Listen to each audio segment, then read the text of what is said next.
Hey everybody, this is Andy, aka Love Retro BTW, across Twitter, Instagram, and Twitch. I do a podcast every Saturday called Cafe BTW, a morning gaming podcast, a retrospective look at the wonderful world of retro gaming, from interviews to guests. Join us every Saturday, like a Saturday morning cartoon, starting at 8 a.m., 11 a.m. Eastern.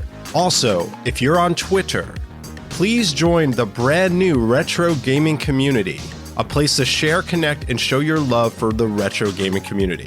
All the links are down below. And remember, enjoy the Gamers Week podcast.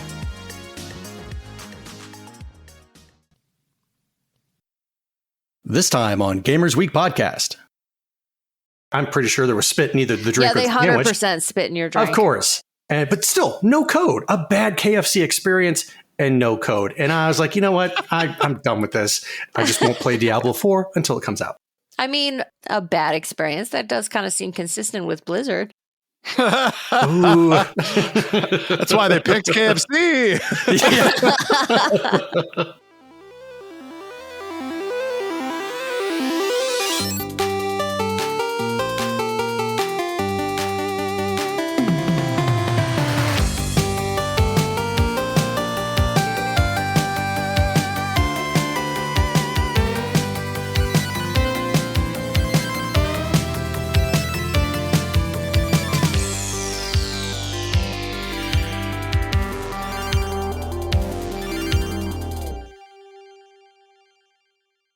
So you'll be happy to know that we've hit the 8 hours per month, and we only have 2 more days left to stream before we have met all the affiliate qualifications. Look at us. Who would have thought? You mean look at Donnie, because he's the one doing it. No, it's with you guys hanging out and coming by, and every time I go live, it really helps too. And you helped me get like an hour and 40 minutes on the bike. So yes, I appreciate did. That. You're sweating to Donnie G. Move over, Richard Simmons. It's not his first time doing that. Right. And it won't be the last. Twitch.tv/Gamers Week Podcast. Check it out. Don't forget to bring a towel. The official Gamers Week podcast towel. Oh, that's right. We do need a whipping towel. Yes, we do. We need a whipping towel. All right. Are we about ready to start this? Yeah. Let's roll. Roger, rolling. Welcome to Gamers Week Podcast. Like the name says, we analyze the best, worst, and weirdest headlines of the past week in the video game industry. This is episode 65, and today is Wednesday, March 22nd, 2023. My name is Donnie G. Retro, and I'll be your host for this evening, but I am not alone. With me, as always, are my 2 gracious co-hosts. My first co-host has a natural reaction of arching his back when he hears the term, I could be a friend to you. You know him. You love him. Ruan, a.k.a. Retro Game Brews, a.k.a. Ryan Payne. How are you doing tonight, buddy? Apparently that's the part where I'm gracious. Isn't that what your proctologist says? He says a lot of things. I don't remember every single one of them because I'm in trauma. And my second co-host once held the title of a world master texter with her Motorola flip phone back in 2002. Everybody, you know who she is. It's Writer's View, a.k.a. Blue Williams. How are you doing this evening? Back in 2002, I was a force to be reckoned with. But you're not anymore? Well, as far as like flip phone texting, I mean, especially while driving, like that was my jam. Just having the phone on my knees, texting by counting the numbers as I pressed them on the keys. Yeah. Yep. Text by feel. I was good at that. Just remember, Gamers Week Podcast officially endorses texting and driving. Only in 2002. Only in 2002. Yeah. So if you own a DeLorean, head on back. Actually, if you own a DeLorean, please get in contact with us. Right. Yes. All right, let's take a look at our reviews, reactions, and requests. 2BK2 says, my top 3 predictions for World Video Games Hall of Fame 2023 have got to be Barbie Fashion Designer in first place. Everyone and their sister played that game. But otherwise, I'd say Angry Birds and Call of Duty 4 Modern Warfare because of their popularity. I know I played those games a lot. Me too, Tubi. Me too. Especially Barbie fashion designer. No. It's okay. You can tell us. You can tell us. God. It's not my fault. I played Barbie fashion designer. Everybody, this was a breakthrough. A I breakthrough. know. Donnie. Thank you for sharing, Donnie. Ozindy says, I think I'm going to go with no on the raunchy Dr. Seuss game. I'm disappointed. I know. There's so much potential there. Would you? Oh, God. Once again, that's not making the show. And Raboski says, I finally listened to the uncut episode where the fish is nibbling on Donnie's nipple. Hilarious. Now I have to find RGB and Blue's episode that is part of the patrons only ad. I'm on a journey to listen to all of your episodes, but I'm going backward listening to the regular show and the Patreon episodes. The best retro show podcast out there. Ramboski, thank you very much for the kind words. And I kind of forgot about the fish, and now I'm going to have nightmares. Can you make the sound again for us? That fish was on my nipple. Yeah, there it is. Man, I could have sworn it was pre-recorded.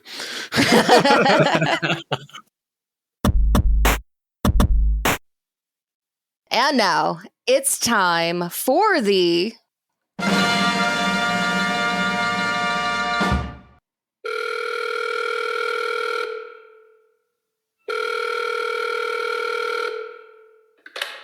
Hello.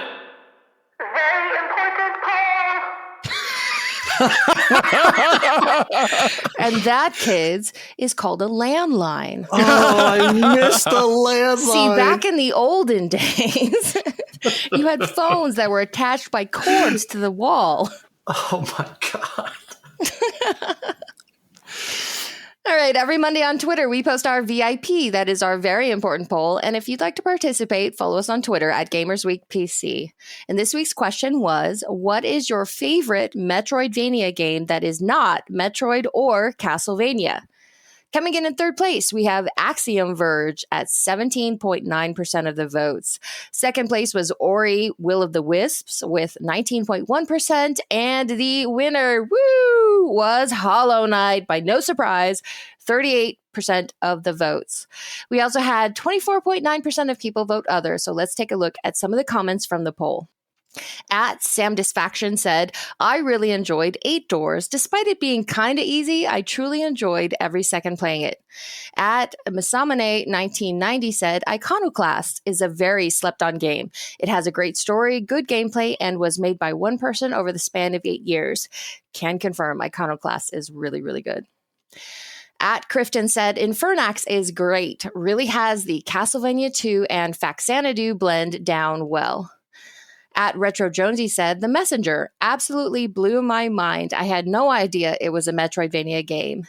And at Tenchu3379 said, The Mummy Demastered, aka the only good thing to come out of the Dark Universe. And that's actually how I answered the poll as a troll answer, was The Mummy Demastered, because I thought it would be hilarious. But then it turns out a lot of people are saying it's actually a really, really good game. And it just happens to be cursed with this terrible license. So it's not its fault that it's The Mummy Demastered with a good game underneath. Have you ever played this game, though? I would never give it a second look. I freaking hated that movie. It was so terrible. But now that I have heard from multiple people that it's actually really good, I might see if I can check it out. And just for clarity's sake, we are talking about the Mummy movie with Tom Cruise, correct? Right. Okay. The really, really, really bad Mummy movie with Tom Cruise. I saw that movie and I'm just like, you going into it, you're like, The Mummy. Okay, well, they're doing another Mummy with Brendan Fraser? No, they're not. It's with Tom Cruise, and it has nothing to do with that. It's like, why? Why the need for this one? There was no need, and that's why it was pretty universally hated. Apparently. So, how did you vote in the poll, Ryan? All right. So I wanted to explain a little bit about how this poll came to fruition. I was kind of wondering because I know for a fact that you hate Metroidvania. So I was like, what is he thinking with this poll? So originally, the question of the week was going to be, what is the best or your favorite Metroidvania style game? And within that poll, I included Super Metroid and Symphony of the Night. And then Donnie came along and he was like, well, I think that's a little unfair because everybody's going to say either Castlevania or a Metroid, and that's the games that made it. So I was like, okay, so you know what? Why don't we mix it up a little bit here? We're doing this. You're going to call me out like this on the podcast in front of everybody? So I was like, all right, you know what? Why don't we change it to exclude Castlevania or Metroid games? And he was very good and cool with that. And then when I posted the poll, his response, and I quote, was, would you hate me if I said that Castlevania and Metroid started it all, so you have to include them? And I got set up. Bow down to the troll master. I got set up so hard. So when it comes to my answer to this poll, I know I'm going to get a lot of hate for saying this, but I've never really got into Metroidvania style games, and a lot of it just has to do with some of like the backtracking pieces to it. You find yourself having to go back to the same areas over and over again because all of a sudden you've got this new ability, so now you can actually reach a part of that map that you didn't have access to. And then the other part is that if you ever stop playing a Metroidvania game and you come back to a save state, you got to go, okay, where was I again? What did I have? And to me, that's a little disconcerting, and it creates an environment that if I ever stop playing a Metroidvania game, I never go back to it because I'd never remember. I mean, to be fair, To be fair. isn't it like that with every game you stop playing and come back to? That's fair. I was just going to say that. Especially RPGs. That's been my experience with Metroidvania games. That being said, I have not played Hollow Knight, Ori Will of the Wisps, or the original Ori game, or Axiom Verge. And as I understand, Bloodstained, basically it's a Castlevania game. It's a Castlevania Metroidvania game. I've never played it, but I'm going to pick that one because it's the closest to what I would want to pick, which would be Symphony of the Night. So there you have it. That's my answer. Good enough. I haven't beaten the first Bloodstained, but I have played some of it, and it is really, really good. So it's not a bad choice for sure. So what about you, Donnie? How did you vote? So I've come to realize that there are a lot of Metroidvania games that I haven't played. And I do love a good Metroidvania game. So much so that I did purchase the Ori Will of the Wisps games, the Wisps on Steam because they had they're having a sale. So I got Nice. Ori and the Blind Forest, Ori and the Will of the Wisps. But the choice that I had for this week was Hollow Knight. My good friend Blue turned me onto this game and, basically saying, you have to play this. You have to play this game. It's so freaking amazing. And I was like, okay, I'll check it out. And I did, and I fell in love with the game. Not just the soundtrack and the environments and everything, but it was challenging and complicated at times. And I like that from a video game because it tests my ability as a game player. I'm actually going to be playing a hell of a lot more Metroidvanias from now on. Noise. All right, let's take a look at our patron Blue, shout-out. what about you? No, she said. No, I didn't. Oh, sorry. Hey, Blue, what about you? So I said the Mummy Demastered just to kind of throw people off the track because obviously everybody knows that I voted Hollow Knight. I have been a part of the Gospel of Hollow Knight. Have you heard of our Lord and Savior Hollow Knight for many years now? So yeah, Metroidvania is one of my favorite genres and Hollow Knight is one of my favorite games. Obviously, that was what I picked. No surprise to anyone. Nope, you picked the Mummy Demastered. It's off there on It's Twitter. canon now. Oh, We no, had the tweet. when I clicked the actual poll, I voted Hollow Knight. Well, we can't see that. Just a reminder, Blue loves the Mummy Demastered, and Donnie loves Barbie Fashion Designer. So Well, in my defense, apparently the Mummy Demastered is a really good game. you don't know that about Barbie. Barbie's probably a great game. I have no idea about Barbie, yeah. It's a Metroidvania. Now, if you're telling me Barbie is a Metroidvania, I'll go back and play it right now. You have to open up new areas of your closet to access new outfits. Oh my God. If that isn't a game now, we're making it. It very well should be. All right, let's take a look at our patron shoutouts.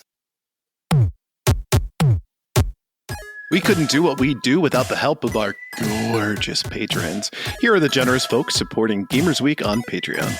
Bobson Dugnut, Retroblast Pat, or Gazmo 3000, Great Sideman 81, BNT Zilligai, Geek With That, Johnny Boombot, Crunchy Kong, Sheriff Snacks, Frank Grande, Love Retro BTW, Steven San, Ramboski, Terry Kadair, Ducks in Disguise, Jim and Colleen, Games of Coffee, Hybrid Defied, You Fall Before Me, Davey PGH, the Red Ox PDX family, including Shannon and Luke, Zach Huge Thanks, Number One Blue Sick Boys fan, Random Retro Dude, Princess Kitty Mew Mew, Rai Rai's Secret Best Friend, Mega Retro Man, Game of Troid, Emo S, Bill Tucker, the real Retro Game Brews, Fruitcake's Number One Stan, Ducks with Thick Thighs, and the Wizard of Zardoz.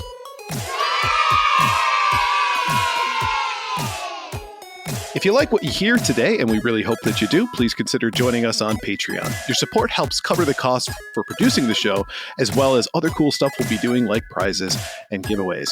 You also gain access to our weekly patron-only bonus cast called Gamers Week Uncut, Patrons with Benefits.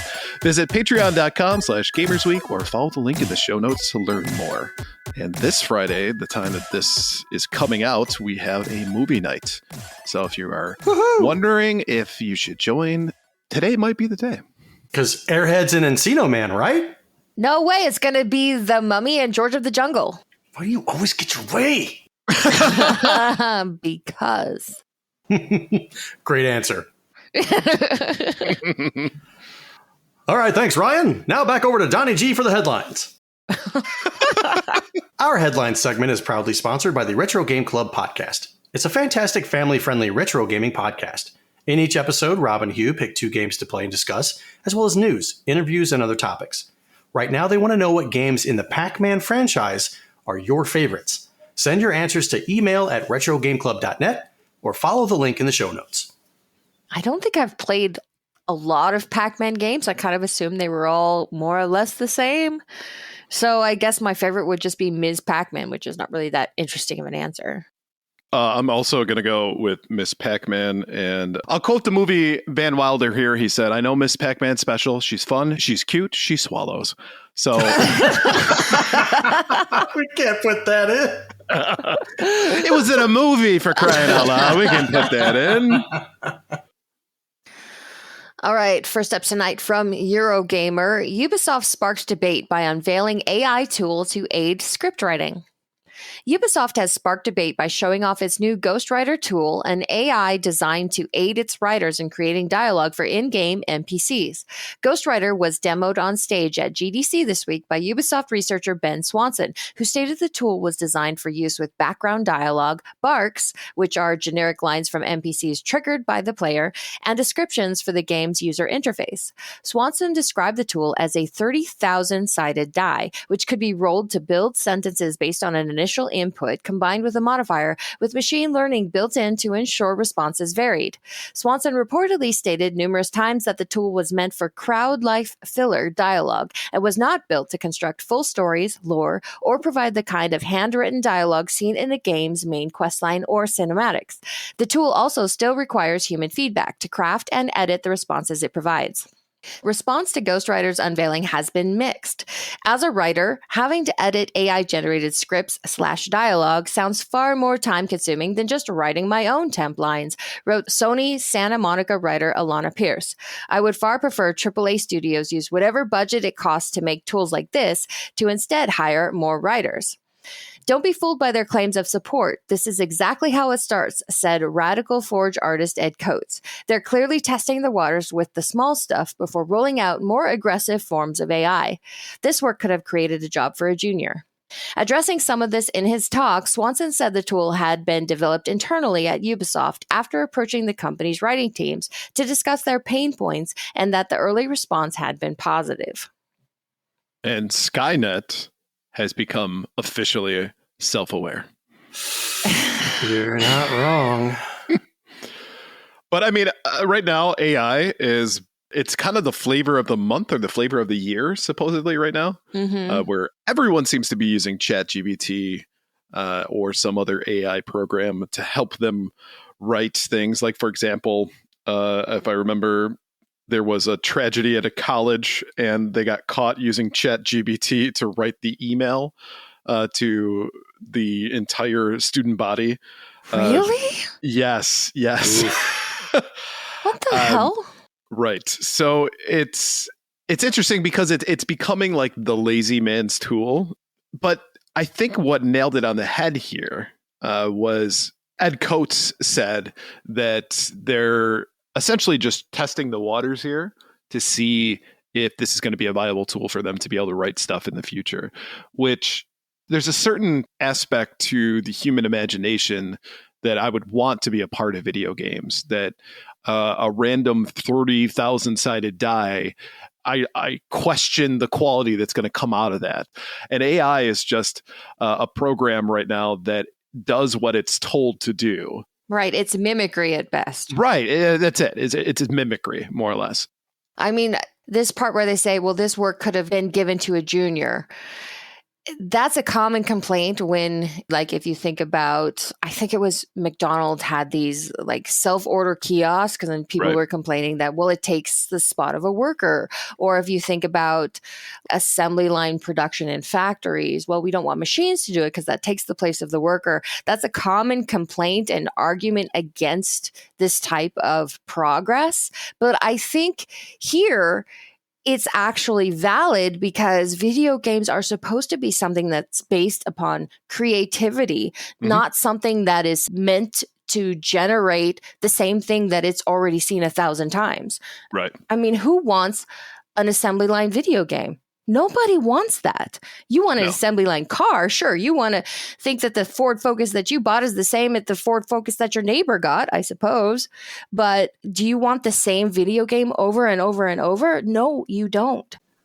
I'm going to raise my hand and say, don't we already have the same thing over and over and over again? To a degree, yes. To a degree.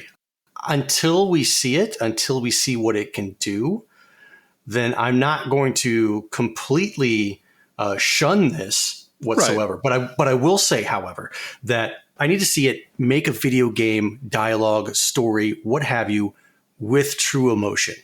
Trying to have a 30,000-sided die come up with all this random things and make it cohesive, I just don't know if that's possible. Well, and one of the things is that the thought process is that it could be possible because it's reviewing all of these other examples that have been made by humans. True. One of the examples I heard that like was a funny output from AI was that they were trying to use pictures of like cancerous cells. I think this was on John Oliver's show recently. And the AI determined that any picture with a ruler in it was cancerous. Because most of the pictures that were coming out of medical, journals and all those kinds of things with somebody with melanoma, they had a ruler next to it to show how big it was. So it automatically assumed that now rulers were cancerous, not the dots. I knew it. I knew I always hated rulers. So it really has to do with what the input is. It's the old adage about data, garbage in, garbage out, right? So hypothetically, it could do those things. I think in the same vein as both of you, where I'm not shunning this per se, but I am coming into it with a high level of healthy skepticism. Oh, I'm 100% shunning it. I hate it. So 2/3 of the podcast is not shunning this. Well, and especially as somebody I went to grad school for writing. That is how I'm trained. And so to think that I could just really easily be swept to the side and somebody would consider my work no more valuable than something an AI could generate based on prompts, I mean, that's getting personal. Well, and the interesting part too is, especially when it comes to writing, is that you take your writing cues from what you've learned in the past, but you also have a sense of what you can create out of your own brain, where the AI tool can't really 100% do that. So you're right. You're absolutely right. And to Ryan's point, it can't generate this stuff. It has to have a collection of things that humans have already done. Mm-hmm. But because there is such a treasure trove of that stuff out there, then maybe it does have the capability. Maybe once it ingests all of this data that it can, then what's to stop it from taking over the writer's job, the graphic artist's job, the level editor's job? Who knows? You know what the worst part about this, though, is that the biggest person who's losing out on this is the content creator that put that information out there in some capacity is not being compensated because this AI has access to their stuff. Well, yeah, that's a fair complaint because not only are you not being compensated, you're not getting opportunities for additional work based on your past work. Your past work is being used to make you obsolete. But it's inevitable that AI is going to integrate. Yeah, it's going to integrate everything. Well, I think AI is inevitable in many aspects of life, but when AI can take over the creative spirit of humanity, then what is even the point of us being here? Well, guess what? We're probably going to be dead in the next 40 years, so it's not going to matter. Nihilism. Yeah. Woo!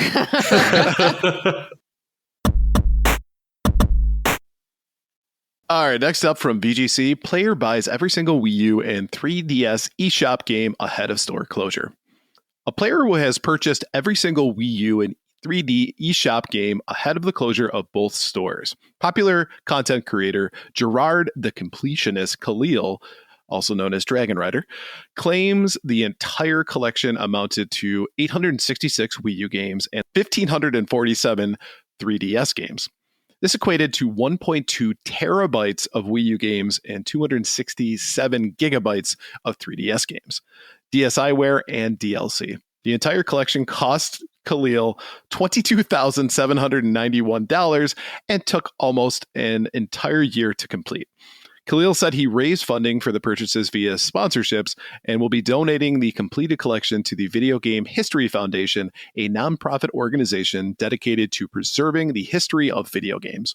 From March 27th, it will no longer be possible to purchase games on the Wii U or 3DS eShops.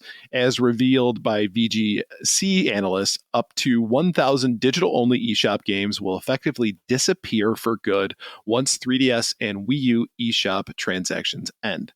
Some of the more notable Wii U download-only exclusives set to disappear forever when the store closes include Affordable Space Adventure, Amiibo Tap, Nintendo's Greatest Bits, Chasing Aurora, Dr. Luigi, The Letter, Mini Mario and Friends, Amiibo Challenge, Pokemon Rumble U, Push-O World, and Shut the Box. On 3DS, the list of games set to disappear is even larger.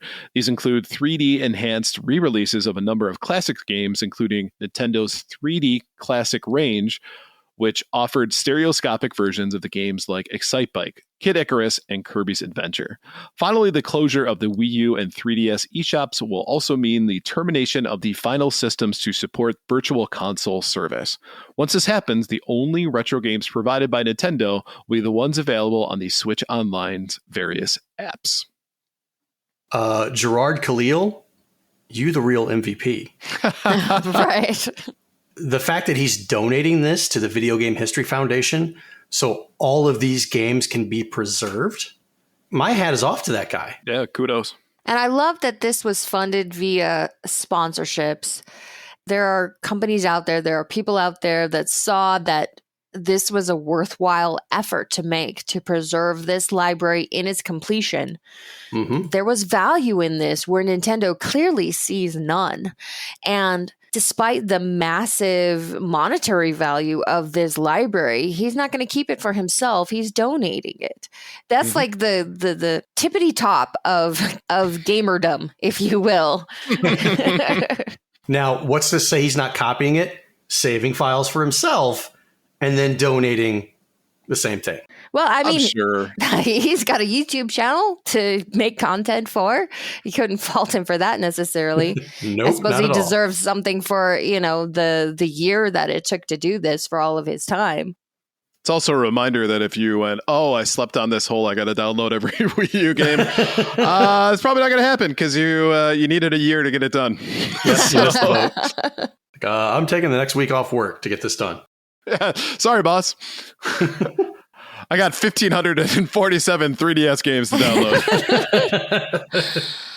I mean, it is kind of a good reminder, though. There's a couple days left until the 3DS shop goes offline. I don't have a Wii U, but I do have a 3DS, and part of me does kind of want to hop on there and see if is there anything that I'm missing that I shouldn't be missing. The one that jumps out to me is Dr. Luigi. That's got to be a Dr. Mario game. So. Yeah, I played it. Didn't really care for it. Okay, so I'll cross that off the list. Great. Yeah. Okay. But the important thing was I had the opportunity to play it. If it just disappeared forever, then I wouldn't have known. At the end of this, it described the fact that only retro titles would be available through Nintendo's online offerings. While there is a lot there, some of the choices that they've been making recently to add to that have been really, really poor choices. Like side pockets for the Super Nintendo. Side pocket, I know you do. Oh yeah, I'm a huge pool. No. You misunderstood that. He likes pocket pool, not side pocket. Guilty as charged.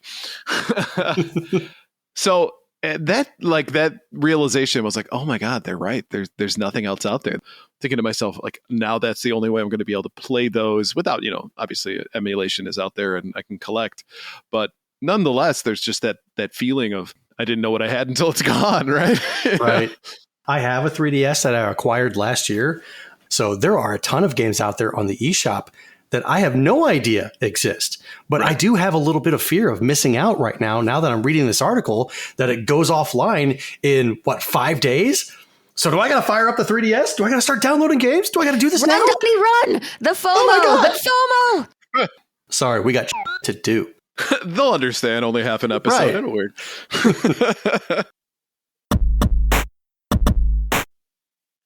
Next up, from GameSpot, Twitch lays off over 400 people. CEO steps down. Twitch announced that it has undergone a mass layoff with more than 400 employees losing their jobs. Along with this news, Twitch CEO and co-founder Emmett Shear has stepped down after 16 years. As explained in a recent blog post written by new Twitch CEO Dan Clancy, the company has let go of 400 people as a means to cut costs. User and revenue growth has not kept pace with our expectations, Clancy said. In order to run our business sustainably, we've made the very difficult decision to shrink the size of our workforce. This comes as part of a larger round of layoffs across Amazon, which owns Twitch. In total, Amazon suffered over 9,000 layoffs across all its divisions. Now, former Twitch CEO and co-founder Emmett Shear announced his departure from the company on March 20th, 2023. With my first child just born, I've been reflecting on my future with Twitch, Shear said. Twitch often feels to me like a child I've been raising as well. And while I will always want to be there if Twitch needs me, at 16 years old, it feels to me like Twitch is ready to move out of the house and venture alone. So it is with great poignancy that I share my decision to resign from Twitch as CEO. Twitch's new CEO, Dan Clancy, previously served as the company's president prior to Shear's departure. Twitch says it has big opportunities ahead to support streamers and their communities following the news of the layoffs, though it's unclear what this entails. I don't think this is the beginning of the end for Twitch. I know that Facebook gaming is a thing. I don't know. I think my grandma plays Barely. that. Yeah. A lot of people stream on YouTube. Somebody had even mentioned the other day that there's a platform called Kick where people stream live and stuff like that. So Twitch definitely has its competition, although I don't think there's a true rival out there for it. I'd really like to know just what these positions that they cut were. So from what I understand, across the board, most employers right now, especially from the tech sector, are experiencing, I guess if you're an economist, you would call a market correction. Because when the pandemic hit, especially in the tech sector, they went wild with hiring people to handle the fact that there was so many more people getting online rather than, touching grass, if you will. And Twitch was one of those examples of a service that absolutely blew up during the pandemic, where everybody was on Twitch streaming and basically kind of forcing them to hire more people to handle just all the traffic. So now that people are out touching grass, their projected growth isn't really reaching what they expected, which sucks. That absolutely sucks that all of these people had the belief or understanding like, oh my God, I work for Twitch. This is going to be awesome. I'm going to make a career out of this. And then come to find out that 3 years after the pandemic went through, they have no need for you anymore. So what I think they were trying to do for a while, especially with Twitch, and we talked about this before, they were changing kind of the ad structure to try to stem off the opportunity to do layoffs. But now it sounds like it just hasn't worked in that sense because they rolled it out awfully. It wasn't a great fit for both content creators and for viewers. So it's the unfortunate part of the way the economy has gone. But honestly, it's because, we had such an unprecedented event where everybody had to go inside. And the future of Twitch, I don't think is in jeopardy per se. I think they're just, again, the term, making a quote unquote market correction. Well, that's a good perspective on it and good to know, because I was reading this and going, well, Twitch is hands down the market leader in streaming services. And if they can't make it work, then what is the future of streaming? What does that even look like? I mean, surely it's not YouTube. So I hope you're right in that the market will kind of correct itself and business will go on as usual, which I admit I'm not a huge streamer watcher person, but this has become such a fundamental part of gamer culture that I'd hate to see it go away. Absolutely. And I mean, honestly, you probably watch Donnie play, and then when I was doing the tournaments, it was pretty much your limit to it. But the reason you were doing it is because your friends were doing it, right? Right. So many of my friends are streamers, and so I want to be on there to support my friends and interact with other friends that are in the chat as well. And it's still a fun way to spend an evening. The one thing that's interesting about Twitch, though, is there is a large community of people who use that as their main source of entertainment, rather than watching TV or going on YouTube or Netflix. They go on Twitch, and I think that base is still there. There's still people who do that on a regular basis. They wait for their favorite streamer to come on. They've got it's my Thursday night event at 8:00 every Thursday. I watch this particular streamer. So that's where my feeling of it's not going to go away is that the pandemic helped create more of those people. And even though they may not always be that person, you've at least increased that base enough that I think that you have something to work with moving forward. Because prior to that, Twitch was maybe not as popular as it was after 2020. To compound on what you were saying about people choosing Twitch as their form of entertainment instead of TV or movies is because that's an interactive form of entertainment. Oh, yeah. Or interactive form of entertainment. It's not just sitting on the couch, wasting away, watching a TV, just tongue out, drool hanging out of your mouth or what have you. You get to interact with people that are in the chat. You get to interact with the person that's on the screen. So this person may or may not be considered a big time streamer, but the fact that they might read something that you say, that's true interaction. And I think that's why people prefer that over regular TV. You got that addiction of, he said my name. He said my name. Right. But to kind of wrap things up, I mean, it sucks that 400 people had to lose their jobs over a poor business decision. The writing had to be on the wall. So why weren't we more diligent about understanding that the people that we hired weren't going to be a long-term thing? And maybe we could have been a little bit smarter about it and then used AI for everything because that works. Boo, boo. I like how everything we talk about tonight is going to connect back to AI. Well, because AI wrote the script and it wants right. We're not even real people. We are actually AI right now. First it was NFTs, now it's AI.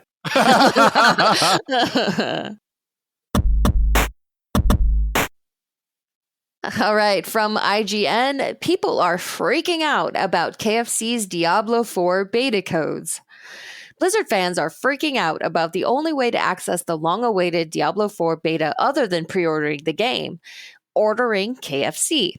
As the beta kicked off on March 17, hopeful players took to the game's Reddit to express their surprise, frustration, and amusement over the KFC beta code promotion. Some users ordered KFC simply for the beta code with no intentions to eat the chicken sandwich, while others protested it altogether. One Reddit user posted an anti-vegan beta key post asking why the only way to access Diablo 4's beta other than pre-ordering is to order a dead chicken from KFC. Another user posted, just ordered my KFC chicken sandwich with the Diablo promotion.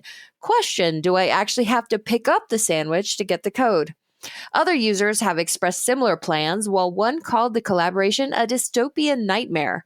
The beta code is available to anyone in the United States who orders a double down sandwich or other valid options, though a vegan or vegetarian meal is absent from the list. Diablo 4 launches on June 6, 2023, with another completely open to the public beta taking place next week from March 24 to 26. So, Donnie, I know you attempted to do this. Yes, I saw some of our patrons talking about it in the Discord, and I was like, okay, I'll go see if I can get a Diablo 4 code. I'll go up there and order a chicken sandwich. However, I don't want the double down, because the double down is just, man, that's a heart attack waiting to happen. Not so healthy, Donnie G. Probably would have eaten 3 or 4 of them just to get a code. Now I'm like, you know what? I'm a little bit more conscious about what I eat. I was like, I'll just grab a regular chicken sandwich and that's it. I get it in the bag and I take a picture to post on the Discord, and I go to look and I was like, I don't see a code here. Like, what the hell's going on? Like, and I think it just happened to be with the experience of this particular KFC, because the people, like, I pull up to the drive-thru, I hear the intercom on, they're laughing and chuckling and yada, yada, yada. And I'm just like, hello. It's like, oh, hey, can I take your order? It's like, hey, I want this. Okay. And she's like, can you pull up ahead? There's nobody else behind me, but sure. Okay. So I pull up. 5 minutes goes by. Still nobody in the drive-thru. She finally brings out my bag. And I was like, where's my drink? And she kind of just looks at me like, goes back inside, comes back. I'm pretty sure there was spit in either the drink or the sandwich. Yeah, they 100% spit in your drink. Of course. But still, no code. A bad KFC experience and no code. And I was like, you know what? I'm done with this. I just won't play Diablo 4 until it comes out. I mean, a bad experience. That does kind of seem consistent with Blizzard. Ooh. That's why they picked KFC. I mean, this is pretty lousy, I think, to connect your beta with a sketchy fast food restaurant. I hate KFC. Yeah. Maybe I would try to go to KFC for like the Silk Song beta or something, but I'm really glad that I don't have to do that. This kind of cross promotion, I mean, it's some of the Reddit users calling it dystopian. I don't think they're that far off. Honestly, though, I've never been a fan of GameStop doing that back in the day, where they're like, hey, get the GameStop version of the game and you get this free skin and all these extra blah, blah, blah, blahs. And I've never been a fan of that. And the fact that it's not even a game-related store that you're going to in order to get this freaking beta, you got to go to a fast food restaurant, raise your cholesterol and harden your arteries in the process. Right. The only thing I would hope is that people are getting the beta and then like giving it to somebody who needs food that is, you know, instead of just chucking it in the trash. No, yeah, like rather than just throwing it out because they don't want to eat it, they're giving it to somebody who's like food insecure. That I would be okay with that. We know you're food insecure, so here, have this horrible representation of food. Now I feel bad for saying that, so thank you. Thank you for ruining my potential philanthropic moment. You're welcome. So for the Silk Song beta code, are they going to have it to where you need to finish a 20-piece bucket? It's at the bottom. Like, if they sit there and watch you and you have to finish it before you get the code? There's a camera attached to every bucket. What if I say, here's a 50. Can you just look the other way? Nope. Somehow I feel like the kid who's at KFC working doesn't care. They're like, yeah, I'll take the 50. Yeah, you give me the code, I'll give you the 50. We both walk away happy. Billy, why are you driving a Ferrari? Man, you wouldn't believe how many people are coming in here for Silk Song. And just really friggin' do not want to eat the chicken. We just stopped making chicken. We're just going to give out beta codes.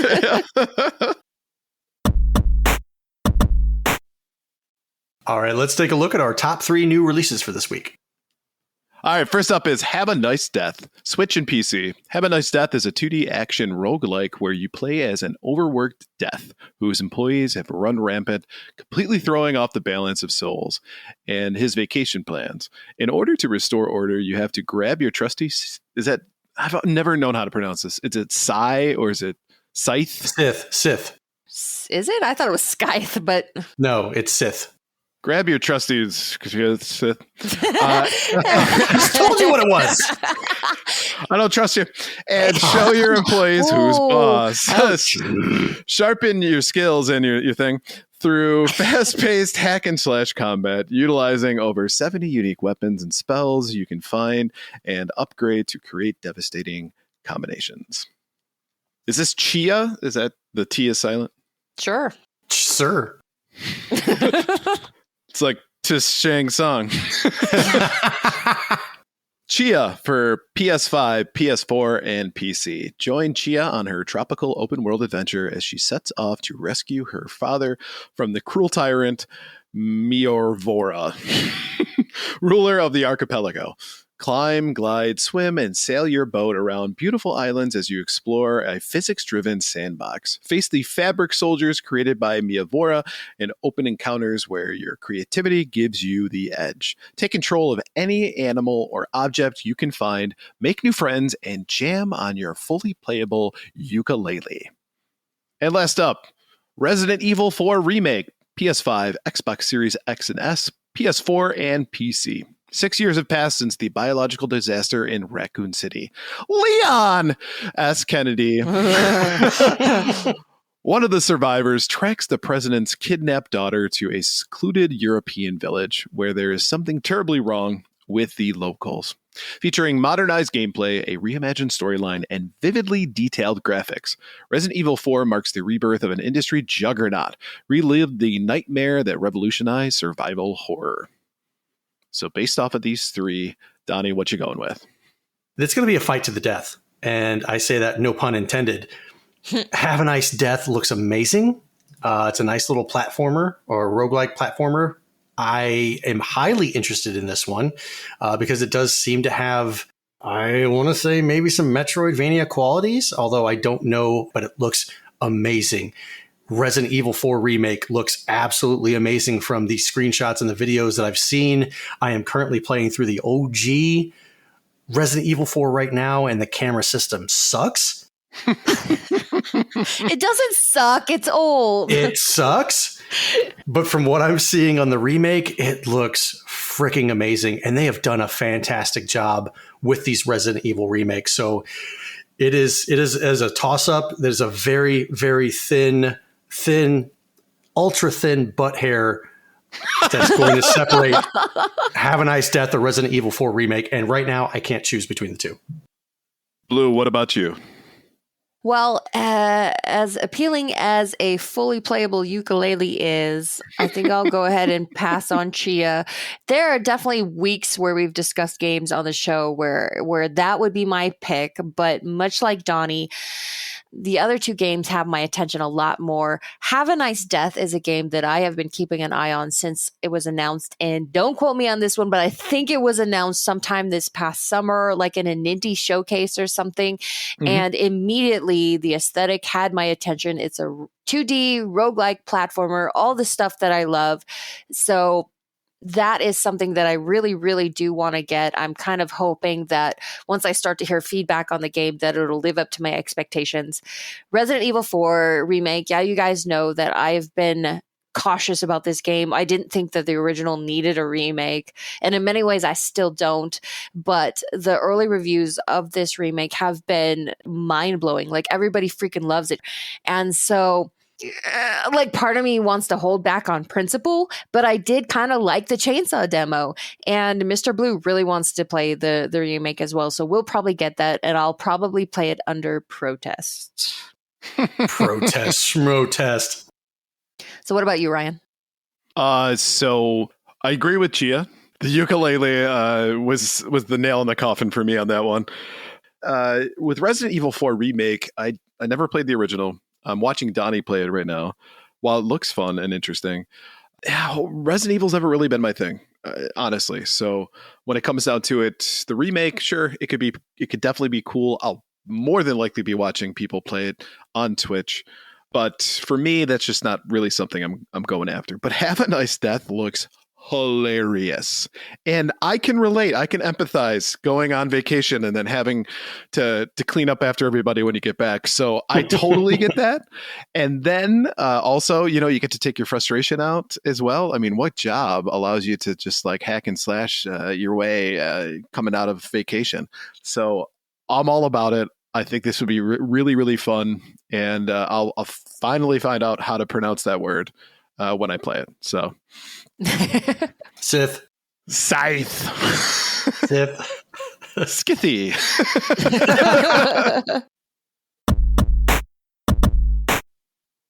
All right, everybody, let's get to the moment I'm sure many of you are waiting for. It's time to announce the winner for the giveaway from last week's show.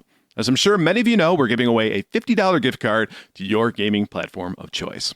We had over 800 entries into the giveaway, and before we announce the winner, we wanted to say thank you to everyone who entered, and a special thank you to those who checked out the show. We hope you keep checking out the Gamers Week podcast.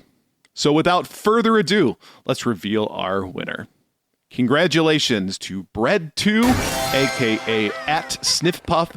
You have won yourself a $50 gift card on behalf of the Gamers Week podcast. Please contact @RetroGameBrews or @GamersWeekPC on Twitter to claim your prize. If you didn't win this time, don't worry. We do a giveaway each month, so keep trying, and someday we might just announce your name here on the show. Alrighty, now let's take a look at our main topic for this week. From PC Gamer, the video game to TV boom hasn't even truly started yet. We're in a boom time for TV shows based on video games. The Witcher was better than we expected, Arcane won an Emmy, and The Last of Us is a hit, and it hasn't nearly reached its peak. Here are the biggest shows and movies we know are coming and how close they are to actually becoming reality. There isn't a ton to go on just yet, but we do know that the Fallout TV series is going to be a new original story, not an adaptation of one of the games. Over on IMDb, there's a decent amount of cast with character names attached. Moses Arias is playing a character named Norm, joined by Ella Purnell and Walton Goggins. Others are listed as roles with very Fallouty names like Chet, Maximus, Reg, Davey, Sheriff Rex, and Power Armor No. 5. The first season of the Twisted Metal series wrapped filming in August of 2022, according to the showrunner, Michael Jonathan. Anthony Mackie of Winter Soldier will star and act as executive producer alongside with Will Arnett, Mark Foreman, and Cobra Kai writer Michael Jonathan Smith. Anthony Mackie will play literally John Doe, a milkman with no memories of his past who receives a once-in-a-lifetime opportunity of a better life, but only if he can deliver a package across a post-apocalyptic wasteland.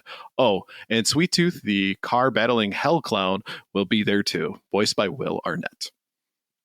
The Borderlands movie sounds like it's going to be a take on Gearbox's first game in the series, following Lilith, Cate Blanchett, teaming up with Roland, Kevin Hart, Tiny Tina, Ariana Greenblatt, Krieg, Florian Montagu, Tanis, Jamie Lee Curtis, and Claptrap, Jack Black, while they hunt down Atlas's missing daughter. Think what you will of Borderlands' bar for humor, but it's a pretty stacked cast that seems set to pull it off. Back when the Ghost of Tsushima film was announced, the head of PlayStation Productions said the film would bring their vision of Jin's story to the big screen. So this is another that's likely to be a pretty faithful adaptation of the game's story. Director Chad Stahelski, John Wick, has also previously said, "We're working very close with the game developers to make sure we stick to what's great about it." According to its summary, it sure seems like the God of War series will follow the game closely, possibly down to shot-by-shot recreations of scenes the way The Last of Us show did. Writers, producers, and showrunner have all been announced, but no casting or production just yet. Although the Death Stranding adaptation was only announced in December 2022, Kojima Productions says that it's on the fast track. Unlike other big-budget tentpole video game adaptations, this will be something far more intimate and grounded. Our goal is to redefine what a video game adaptation could be when you have creative and artistic freedom, said producer Alex Lebovici. It's all Kojima standard vague at this point. The new movie, Return to Silent Hill, will follow the plot of Konami's Silent Hill 2, which director Christopher Gans describes as the story of a young guy coming back to Silent Hill where he has known a great love, and what's going to find is a pure nightmare. Gans also confirmed that Pyramid Head is back again, though the studio will be looking to redesign the game's classic enemy. Despite that, yeah, right. Despite that, Hadida says the studio hopes to make it modern, but also very true to the video game. There aren't any official details about the Horizon Zero Dawn show yet, but some rumors suggest it could be named Horizon 2074 and cover both the original fall of civilization and events contemporary to the plot of Horizon Zero Dawn. We don't know anything about casting yet, but it's worth noting that Aloy's voice actor Ashley Birch has already been involved in one video game adaptation, the Dragon Age Absolution show, with Netflix. Bringing Birch on to continue as Aloy in another Netflix series is certainly possible. But wait, there's more. A live-action Assassin's Creed show is in development at Netflix, plus an animated series. Ubisoft has 2 animated Far Cry projects coming to Netflix, one of which is Captain Laserhawk, a Blood Dragon remix. Additionally, Ubisoft is also working on a Splinter Cell animated series, and Derek Kolstad, writer of the John Wick movies, is attached. PUBG, yep, the Battle Royale game, is getting an animated show. Adi Shankar, who executive produced Netflix's Castlevania show, is working on it. The Gran Turismo movie is based on a true story about a Gran Turismo player who became an actual race car driver. Deadline reported last year that it was planned for an August 2023 premiere.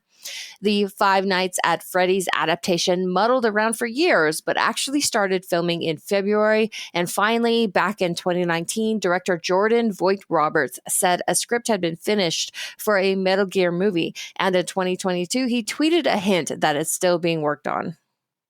So back in 1993, could you imagine that we would have this many video game adaptation projects on the docket? No. Back in 2011, I wouldn't have thought that either. Video game adaptations have been very hit and miss. Mostly miss. Yeah, mostly miss. Mostly miss. And not to mention the fact that people have been so against video games as a medium for the longest time, especially in the 90s. Right. The 90s were ripe for this stuff to be written off, that it's just for kids. Well, no, it's not even really for kids because it's so violent. Which was another hot button thing in the 90s. Now they're providing some of the most valuable content out there for people to watch.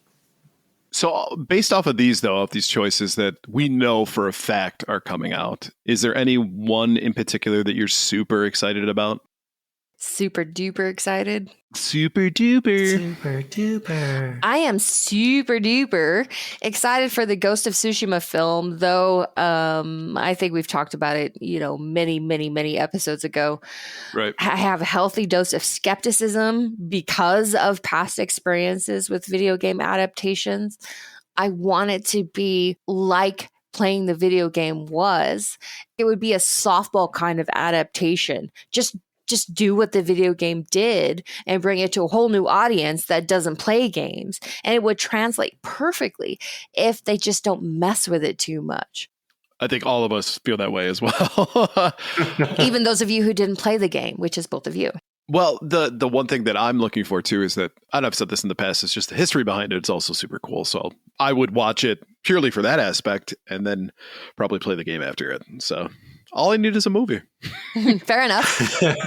I'm also interested in the Twisted Metal series. Yes. I think if it could be super dark and super fun, I would 100% be into that. As opposed to Ghost of Tsushima, that is a series that I think could deviate a little bit and still kind of capture the spirit of the game, but do its own thing and have audiences be more accepting of that. And just the opportunity for an 80s style action flick with this, where stuff's blowing up left and right, really bad puns coming up, Of course. And just over the top bad guys that are just super corny. Because honestly, that's kind of what Twisted Metal was. I mean, Calypso was like, hello, this is Calypso. You could totally do that with this and have fun with it. And I mean, I'm not a huge fan of the whole milkman thing, but I could see it working. But they need an audience surrogate. Right. Yeah. And remember, John Doe, right? So literally, an audience. You are nobody. You are just the audience. And the fact that Sweet Tooth is going to be voiced by Will Arnett, I think is going to be awesomely hilarious. So looking forward to that. That's the one that I'm super duper excited for myself. Donnie, is any of these like really, really tickling your fancy? No. None of them? Well, not because I'm not interested, because I am interested to see what they can do. But there's not a single one on here that I'm just flat out dying to see. If you were to tell me that they were going to make something about Out of This World, I might be geeking out. If you told me they were going to make a TV miniseries with Night Trap, I knew it was coming. like, oh my God, I'm going to get in my best lingerie and grab my tennis racket and start strumming it. And man, if they did not include the song as part of the title sequence, I'd be so mad. That's a great song, okay? That's an underrated It song. is. And they would need to have the Sega Genesis Model 1 on top of the Sega CD Model 1 sitting by the Tower back of door. Power. Yes, they would need to have 100%. that incorporated. Otherwise, they would not be authentic. Okay, but you're not even like super duper excited for the Metal Gear movie. There's no mention of Metal Gear on here. Yeah, there There is. It's the was. very last one. Yep. Then that changes my whole argument. Are you kidding me? A Metal Gear Solid movie? Yes, I 100% am geeking out about that. My shorts are already wet since you just said that. Donnie just went from 6 to midnight. That box just popped up and you heard the bring. Huh? Gran Turismo sounds interesting. I'm a big fan of race cars. Not like NASCAR, man, but like movies like Baby Driver and stuff like that, where there's fast action driving. Assassin's Creed could be good. I didn't really see the movie with Michael Fassbender, so I can't say that it was bad or good. But yeah, I'd say that the only one that I'm really geeking out about is Metal Gear, with Twisted Metal being a close second. And with the Gran Turismo one, it sounds like it's a biopic. So I don't know if it's going to be that like action-packed that one that you're looking for. It's a nerd that became a race car driver. No. That's probably what really happened. It was a nerd that became a race car driver, but they're going to play it up. They're going to make it sexy. They're going to make it action-packed. And it's going to be like based on a true story by like the barest wisp of truth in the script, but it's going to be written for the screen. Not the truth. It's basically going to be Waterboy 2, right? Right. Mama said I could drive the car. You need to put the high octane gasoline in the car to make it go fast. It's high quality octane. We've talked about the Return to Silent Hill movie last week even. Right. We talked about our concerns about them changing the story of the game, changing up the monsters, and I'm not happy to hear that they're going to redesign the game's classic enemy, Pyramid Head. I like Pyramid Head as he is, but I probably am still going to see it. Maybe not pay to see it in the theater, but I will still see it as soon as it comes to streaming. And maybe they're not going to change him too much. Maybe they'll just like throw a pair of parachute pants on him, and then he'll too legit to quit, Too legit. Too legit to quit. I think they should put him in some assless chaps. Isn't this supposed to be a video game movie? Why is it rated NC-17? I'm okay with it. What's the problem?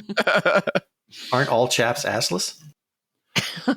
Fair. I think that's an argument for a different time.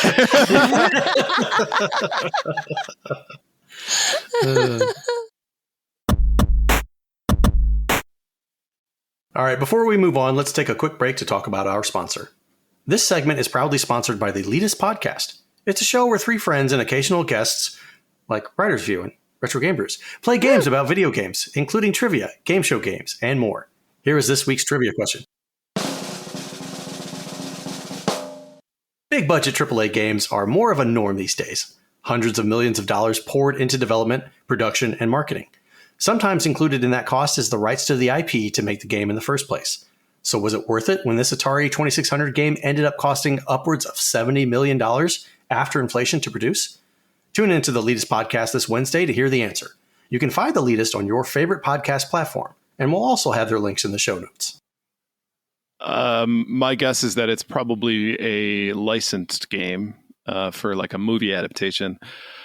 So I'm going to go with Redacted. Oh, that's a good guess. The first thing that came to mind was Redacted. which is kind of the obvious guess, but he didn't give you the answer. no, he didn't. Oh, he didn't? Oh, So we're all freaking clueless this week. I was going to say Redacted. man, that's Yeah. a terrible game, though. Jesus.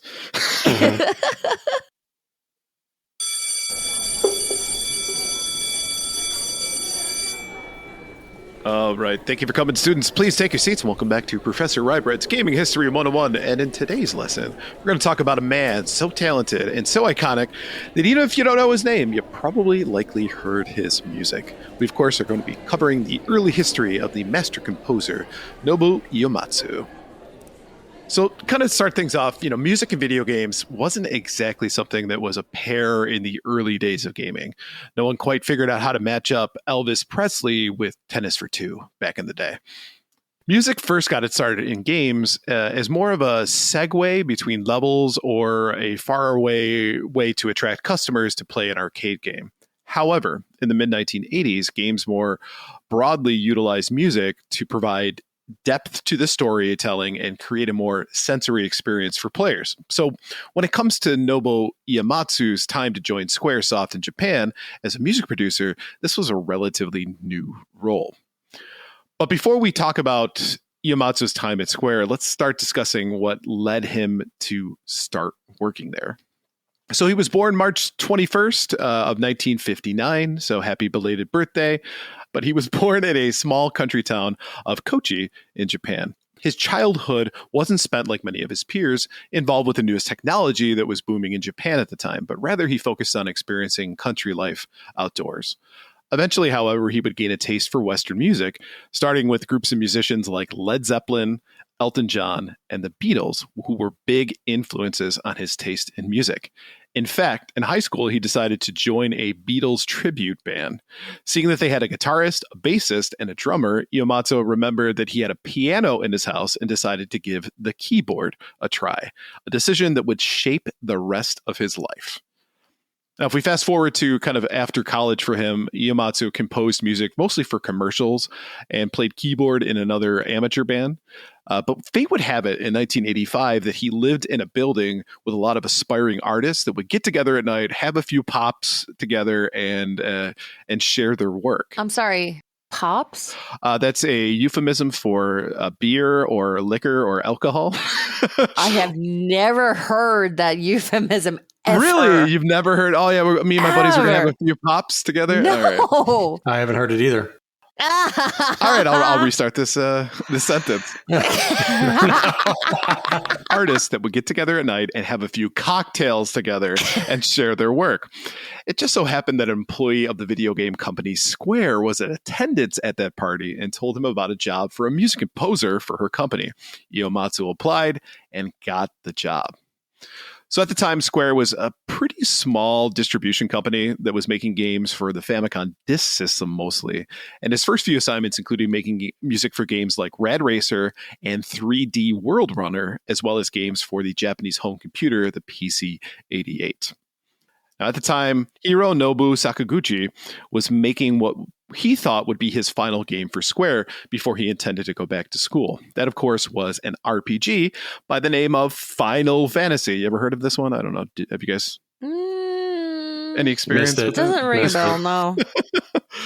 So Uematsu was tasked with coming up with a soundtrack for this game. So rather than going the traditional route of making kind of upbeat poppy style music, Uematsu focused on giving the game a melodic medieval style music soundtrack, using motifs for each section of the game similar to how you would hear them in movies. The gamble paid off, as his creation really set the tone for the game and helped the player immerse themselves in key moments of the game. From the opening sequence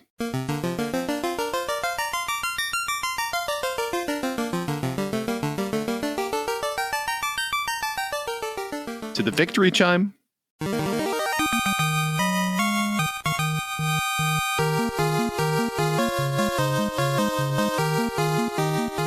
to the battle theme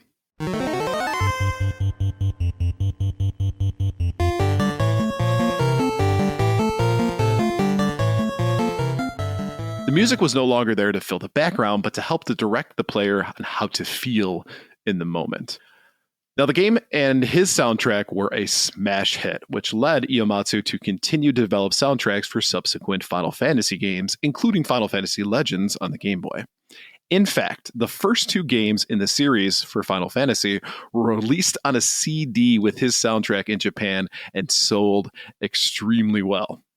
Now, his NES music was really brilliant, but was limited to kind of the capabilities of the 8-bit system. And when the Super Famicom came along, with its updated audio chip, it allowed Ieyamatsu to bring more elements of his musical offerings, and that started with Final Fantasy IV. I'm out. So, examples of some really great tracks from Final Fantasy IV, of course, are the Red Wings song,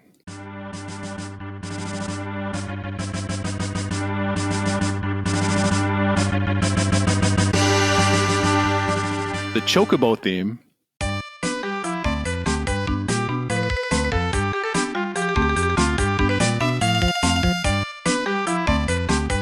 as well as the open world theme,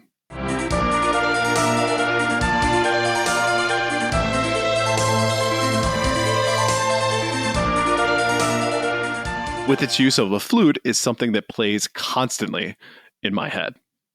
However, what is often considered to be his best work was still to come. How can we talk about Ieyamatsu without discussing Final Fantasy VI soundtrack?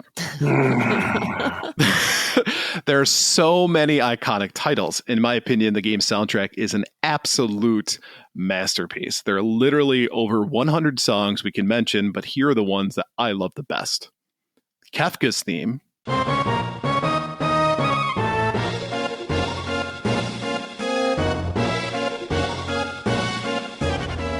the Save Them theme,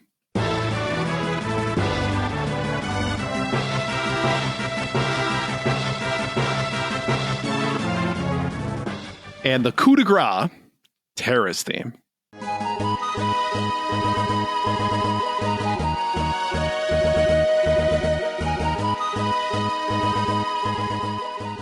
He also made tracks for my favorite game, Chrono Trigger, but I think we proved our point on his mastery of music on the Super Nintendo.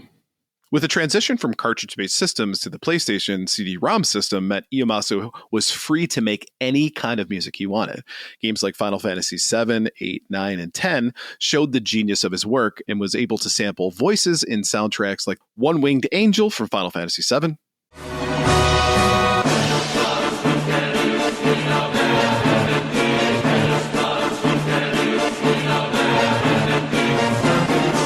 where he wanted to find out what Jimi Hendrix and the Russian composer Stravinsky sounded like mashed together.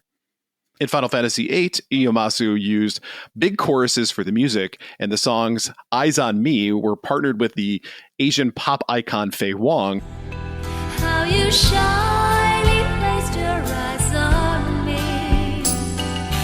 Did you ever which won Song of the Year at the 14th Annual Japan Gold Disc Awards, the first time a video game song would win that title. Now, even branching out further in Final Fantasy X, Ieyamatsu made a death metal song that played during one of the boss fights.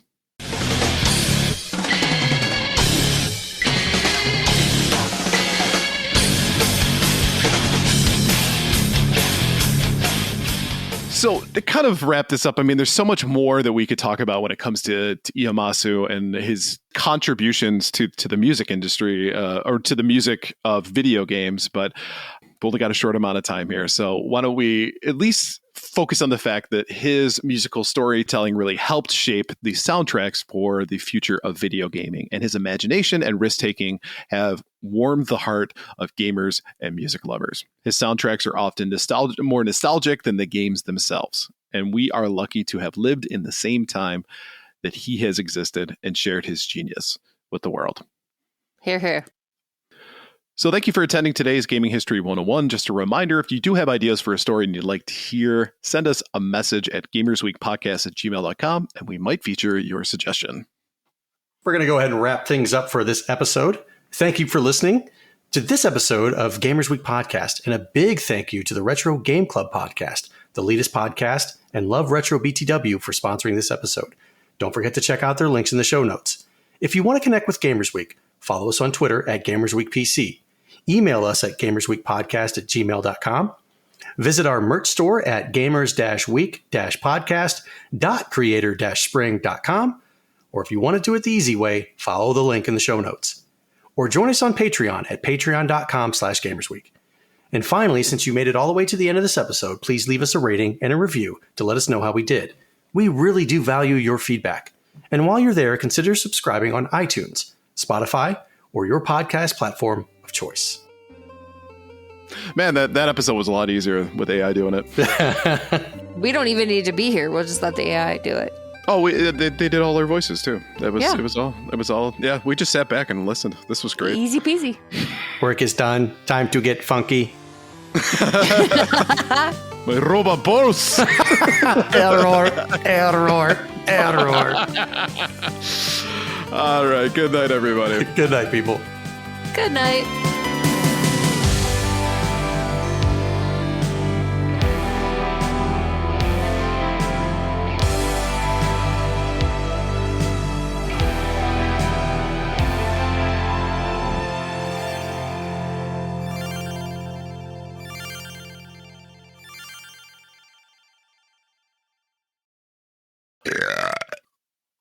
That was recorded. Yes. That was recorded.